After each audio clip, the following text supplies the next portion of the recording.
craquage, mais tout ça pour vous dire, ayez le smile et on passe tout de suite sur la vidéo. Tell me, is you still up? It's 5 a.m. and I'm drunk right now. Tell me, can we still fuck? Salut les gars, j'espère que vous allez super bien, que vous pétez la forme. Donc là je suis en train de monter tout en haut de la colline pour commencer la vidéo avec une belle petite vue. Donc j'espère que ça va vous plaire et on passe tout de suite sur la vidéo.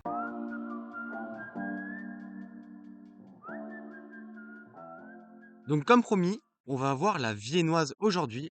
Donc c'est quoi la viennoise? C'est tout simplement E4, E5, cavalier C3.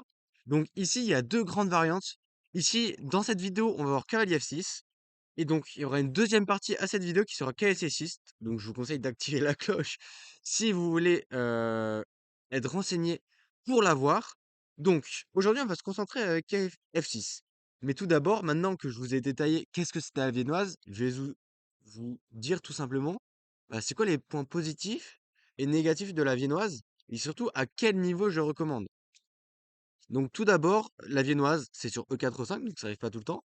Et c'est une ouverture agressive et c'est pas du tout la main line. Donc la main line, c'est, comment dire, c'est tout simplement la ligne principale de la variante jouée à haut niveau.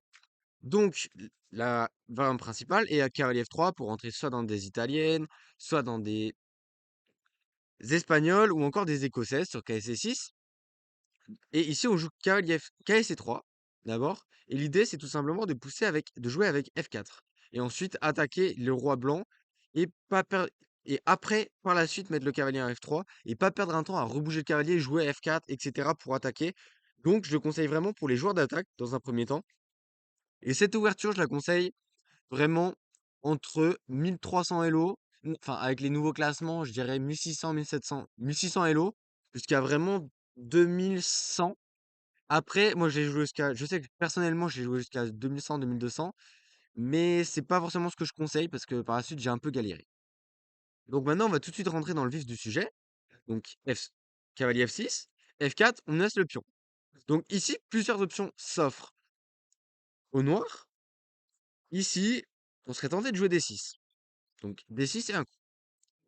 Cavalier C6 et un autre coup. Bah justement pour rentrer dans les lignes avec l'espagnol. Un super coup, et je vous le cache pas, c'est la variante principale, c'est D5. Et bah, bien sûr, il faudra quand même regarder sur, pion prend F4 parce que c'est quand même une prise. Donc voilà. Donc on va commencer du plus «idiot» entre guillemets au plus fort pour les noirs. Donc alors sur F4, cavalier C6 et D6, c'est la même idée. De toute façon, les noirs vont jouer la même chose, sauf que les 2 sont pas très bons. Pourquoi? Parce que ici on a réussi à jouer F4, puis de jouer cavalier F3 sans avoir de problème sur le roi. Par exemple, si on joue D6, là le plan typique, ça va être de jouer cavalier F3. Cavalier F6 retranspose, fou B5 pour clouer le cavalier. Et ici, le plan par la suite, ça va être de jouer D3, petit roc. On peut jouer avec des dame E1, dame G3 pour attaquer à la fois le roi après un petit roc et à la fois le pion en E5. Et donc, ça met quand même beaucoup de pression sur les noirs.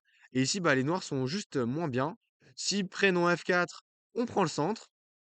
Et on est très content. On contrôle toutes les cases du centre ici. On va reprendre le pion avec le fou. Et ici, bah, on est juste bien. Si par exemple il joue A6, faut pas hésiter à donner le fou case blanche, la paire de fous, et reprendre le pion en F4. Et ici, on va juste avoir un avantage d'espace avec toutes nos pièces qui sont développées, alors que ces pièces, on peut voir qu'elles sont, bah, il n'y a aucune de ces pièces à part son cavalier qui est développée. Donc ici, on a un avantage minime, certes, mais d'un point de vue pratique, on est vraiment mieux. Donc par exemple, juste pour continuer, pour que vous ayez un exemple, fou E7, ici on va jouer peut-être dame D2, on continue avec grand roc, H3, G4, et on va juste envoyer. Bien entendu, l'idée de cette vidéo, c'est de faire un truc le plus simple possible, que ça soit compréhensible pour tout le monde, mais même pour les personnes de haut niveau, pour que ça soit clair dans votre tête et que vous puissiez l'appliquer de manière assez simple. Donc ici, euh, à noter que s'il commence avec cavalier C6, ce qui est un coup, ici, on peut prendre en E5. Bien sûr, on peut jouer cavalier F3 et jouer le plan qu'on vient de voir. Mais on peut prendre en E5. Cavalier prend E5 forcément. D4 et on prend tout le centre. Et là, cavalier C6 serait déjà moins bien. Bon, ok, cavalier C6 ou cavalier G6. Et ici, on voit, bah, par exemple, on peut jouer E5 Et les noirs, ils perdent beaucoup de temps à bouger leur cavalier. Cavalier C6, cavalier E5, cavalier G6. Là, ils doivent. Le meilleur coup, le seul coup d'ailleurs, c'est cavalier G8. Et ben ici, on voit bien que les blancs ont un avantage d'espace plus que important. Donc, sur F4, maintenant, on va voir si les blancs prennent en F4, justement. Alors ici, il n'y a qu'un coup, entre guillemets, potable. On serait tenté de jouer B4, ce qui serait une imprécision. Pourquoi une imprécision? Ici, il y aurait fou B4, menace cavalier prend pion, parce que c'est cloué. Si ici, on joue E5, pour bah, dégager notre pion de la prise, ici, cavalier E4 serait très dérangeant. Et sur dame F3, il y a des dames H4 qui arrivent, en fait. C'est ça le petit couac dans cette variante, c'est que, en fait, même dans la variante de la viennoise en général, il faut faire très attention au H4. Ou dame H4. Mais donc, si on se débrouille bien, si vous suivez bien les vidéos, bah non, ça devrait pas arriver. Donc ici, D5 il y a une imprécision. Il faut d'abord commencer par E5, poser une question au cavalier. Sur dame E7, alors là, à ce moment-là, on jouerait dame E2, on pose une question sur le cavalier, on va jouer ensuite D4, cavalier F3, fou prend F4. Et bah là, la dame ici, elle gêne un petit peu.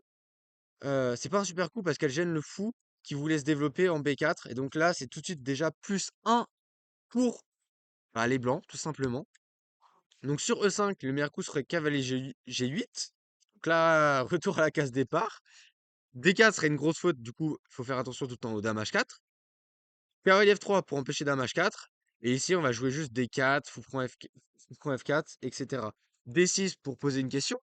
D4 ici serait moyen, car sur pion prend, on peut pas faire cavalier prend à cause de dame H4 échec. Et du coup, sur D4, pion prend. Enfin, on n'a pas envie de faire pion prend parce que dame prend E1. Et même si cette position est égale, bah, on avait beaucoup mieux dans cette position. Donc, c'est pour ça que bah, cavalier F3, D6, c'est dame E2 le coup pour ensuite jouer D4. Avec comme idée sur D prend E5, jouer dame prend E5 et garder la pression sur le roi. Ensuite, jouer D4 comme d'hab et fou prend F4. Donc, maintenant qu'on a fait le tour, là, déjà, les noirs doivent connaître D5. Donc, c'est un coup un peu paradoxal. Je menaçais le pion en E5, mais en fait, il me contre-attaque le pion en E4. Donc déjà, pourquoi E prend D5 n'est pas bon?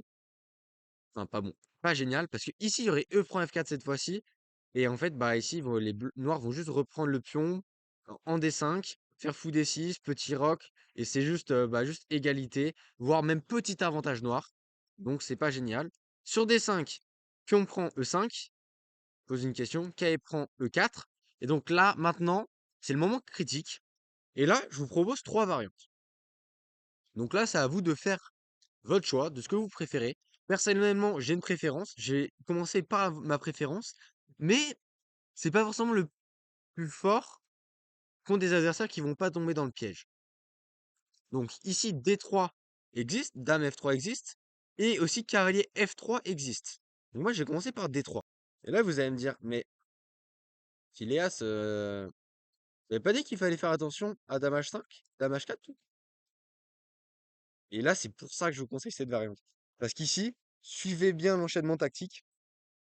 Une suite d'enchaînements tactiques, Dame H4 ne marche pas. Et en plus, c'est un thème typique à connaître. Et très honnêtement, même jusqu'à 2000, tous mes adversaires tombent dans ce piège. Donc, pour moi, c'est vraiment une ligne très forte. Dame H4, échec. Donc déjà, on va voir sur Dame H4 pourquoi c'est une faute. Là, ici, j'aurai G3. Donc, comme d'habitude, empêcher l'échec et éviter Dame F de mat qui va arriver. Cavalier prend. Donc ça encore, c'est un plan très typique. Bien faire échec. Et quand les blancs, ou enfin le camp adverse essaie d'empêcher avec G3, KE prend, et on peut pas reprendre avec le pion car c'est cloué. Donc ça, c'est petit problème. Sauf que ici, il faut bien suivre. Ici, je vais jouer cavalier F3. Donc je menace la dame.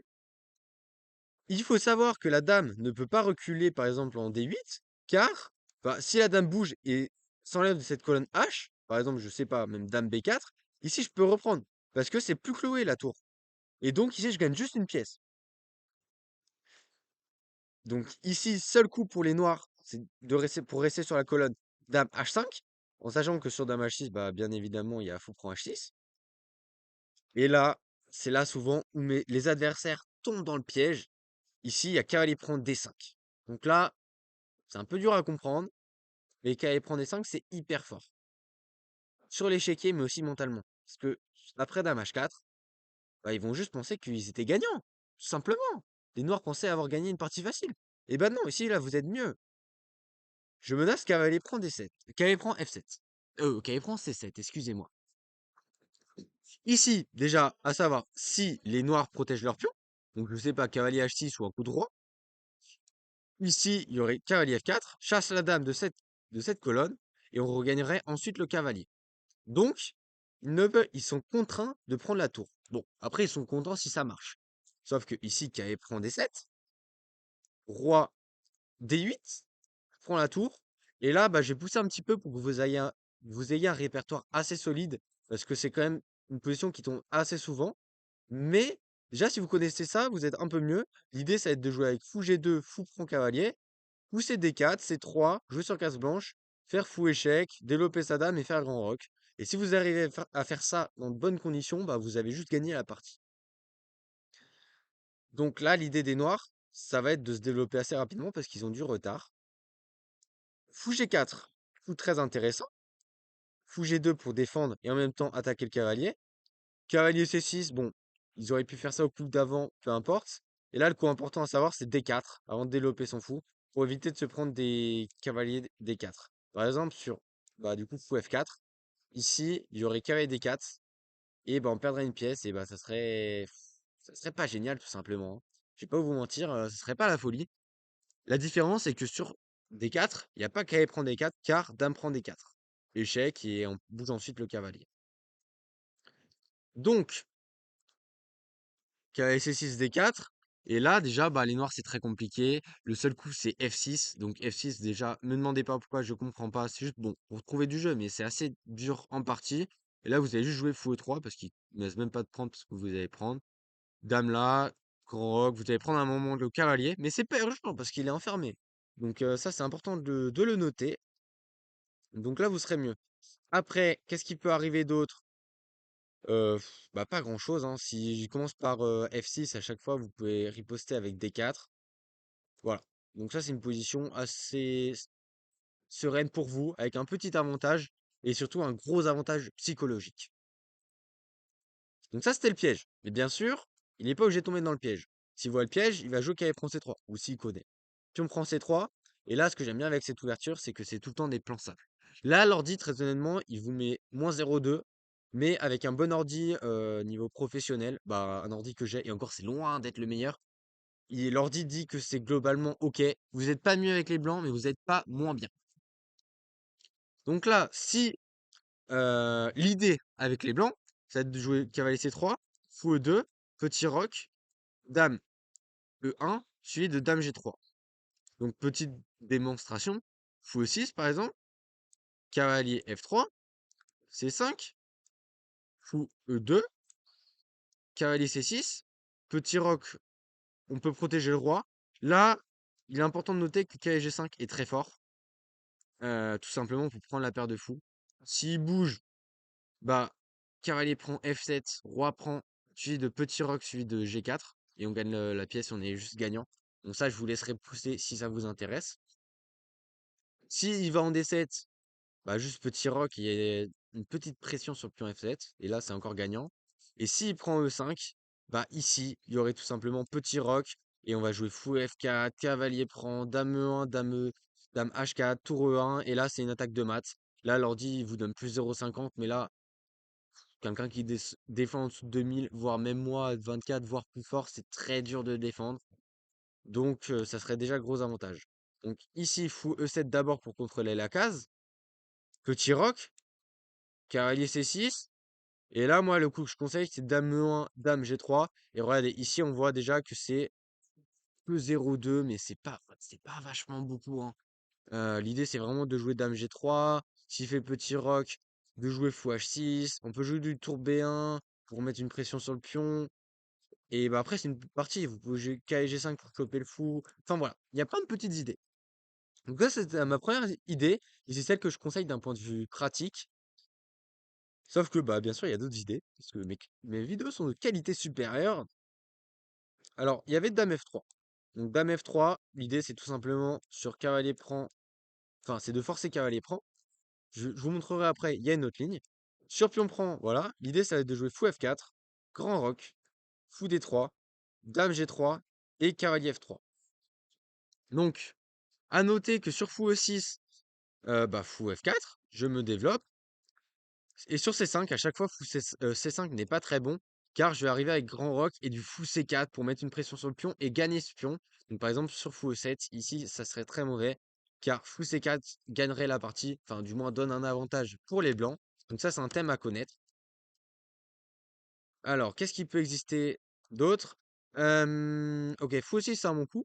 Fou F4, grand roc.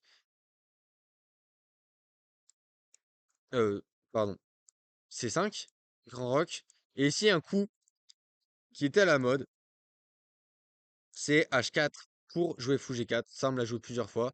Ça, fou C4 gagnerait. Mais c'est des idées, en fait, faut faire gaffe à pas mettre la dame. Enfin bref, faut faire gaffe. Ça peut exister. Et aussi sur, par exemple, sur fou E7, faut pas faire la gaffe de commencer avec dame G3. Car bah il y aurait juste fou H4. Je me suis déjà pris en blitz il y a quelques années quand je commence à jouer l'ouverture. Et ça fait jamais plaisir. À noter aussi qu'il y a des idées assez problématiques avec G5 et H5. Donc là, par exemple, Grand Rock. G5 peut faire peur d'un, enfin, de première vue, mais ça, faut juste connaître un petit peu. Fou G3, H5, et là, on va juste jouer H3. Si les mecs jouent G4, attention, pas prendre en H4 parce qu'il y aurait fou prend et enfilade. Quoique, l'ordi vient de me dire que sur ça, il y avait dame prend. Certes, mais dame prend et bien sûr, pour ceux qui n'ont pas compris, après on prend tout, on prend toute la maison et sur fou F8 que en fait, c'est le coup que j'avais loupé. En fait, l'ordi dit que après fou H4, fou F6, il y a un clair avantage pour les no pour les noirs, pour les blancs, excusez-moi. Mais bon, moi ce que j'allais vous dire, c'est juste, dans l'idée, on peut juste jouer un dame E3 et se développer avec un fou D3. Waouh, waouh, waouh, waouh, waouh, mes flèches. Cavalier E2, cavalier F4. Et vraiment jouer sur ces cases. À noter que fou G5 ne marche pas avec fou F4. Donc voilà, ça c'est une autre idée. Et vraiment, c'est de jouer avec le dame G3, cavalier F3 tout le temps, grand roc et fou E2. On peut aussi passer le cavalier en E2 et en D4. Et bien sûr, moi, là, je vous avais dit qu'il y avait une ligne encore plus forte. Enfin, une ligne qui peut annuler forcément avec les noirs. Donc c'est F5. F5, faut connaître. Parce que, bah, en fait, c'est assez dur de comprendre. Déjà, en fait, faut que le mec connaisse pour jouer ça. Quelqu'un qui connaît pas, vous le jouera jamais. Parce que ça fait un pion isolé, passé. Enfin, pas isolé, pardon. Passé, juste. Et bah, après, par exemple, D3, KE prend, pion prend. Bah, on peut se dire, ouais, bah, on a notre pion, etc., etc. Sauf qu'ici, il y a D4 et c'est une pointe. Mais genre, même ça, en fait, j'ai envie de vous dire, c'est pas très grave. On va jouer avec le plan typique dame G3, cavalier F3, fou E2, fou G5. Mais moi, c'est pas ce que je vous conseille pour, enfin, D3. Mais là, c'est pas que je vous conseille, mais ici, il y a un coup plus fort, parce que ici, ça irait. Pour les blancs, justement, avec dame G3, cavalier F3, même peut-être du D4, fou D3, et on va jouer sur case noire, avec notre pion qui est passé. Sauf que ici, c'est dame H4 qui... Attendez, je me trompe de variante là. Bah juste ouais, F5, on va juste jouer D3 et avec ce petit système-là. Excusez-moi, j'ai dit n'importe quoi. Donc voilà. Ici, K prend C3 peut aussi exister. Sur ce, après, D prend C3, bah ça c'est ce qu'on avait vu tout à l'heure. Et puis bah c'est tout, j'ai envie de dire. Cavalier C6 peut aussi exister. Ah oui, voilà, c'était K et C6. Bon, j'ai eu un petit moment, parce que en fait, je préfère filmer les vidéos sans avoir mon fichier à côté et donc être le plus naturel possible et expliquer selon bah, pas mon fichier que j'ai niveau bah, maître international, mais plus vous expliquer ce que je sais. Bien sûr, j'ai l'ordinateur à côté pour vérifier et bah, vous partagez le contenu le meilleur possible, le plus naturel possible évidemment. Donc ici, KSS6, c'est un très fort coup qui annule directement en force. Seul coup fou B5, parce que après cavalier prend E4, il y aurait cavalier de D4. Après, du coup, il y a cavalier prend C2, et bah là, ça pique. Je vais pas vous rentrer dans les détails. Fou B5 pour clouer le cavalier, et ici, il y aurait cavalier prend, dame échec, G3, dame E4, cavalier prend, pion prend. Et là, on va jouer avec fou F4, cavalier E2, et bien sûr, ça joue, mais c'est juste égal. Donc, ça, c'était la deuxième variante. Et la dernière variante, c'est juste cavalier C3. Donc là, je vous avoue, je la connais un petit peu moins. Mais c'est parce que d'un point de vue pratique, je l'aime moins, bien évidemment. Bien sûr, je me suis renseigné avant pour faire une vidéo de qualité. Les noirs se développent. Et là, notre idée, ça va être de jouer avec dame E2 pour forcer la prise. Si on prend. Notre idée, si tout se passe dans le meilleur des mondes, c'est de jouer dame F2, dame G3, fou F4, grand roc et fou D3. Et c'est toujours le même plan. Donc, voilà. J'espère que la vidéo vous aura plu. Je vais essayer de vous donner le maximum de détails possible et d'être le plus clair possible. N'hésitez pas, si vous êtes encore là, de mettre un commentaire. Vous mettez c'est super ce type de vidéo Phileas pour que je sache que ce contenu vous intéresse. Bien sûr, vous abonner, car bah j'ai des ambitions sur YouTube et bah contribuer à ma réussite, bah, je vous en serai très reconnaissant. Et puis on se retrouve pour une prochaine fois pour la deuxième partie. Sur ce, passez une bonne soirée ou une bonne matinée, je sais pas. À toutes, c'était Philou. Tell me is you still love? It's 5 a.m. and I'm drunk right now. Tell me, can we still fuck? 101, I'm in the zone right now. Tell me, am I still?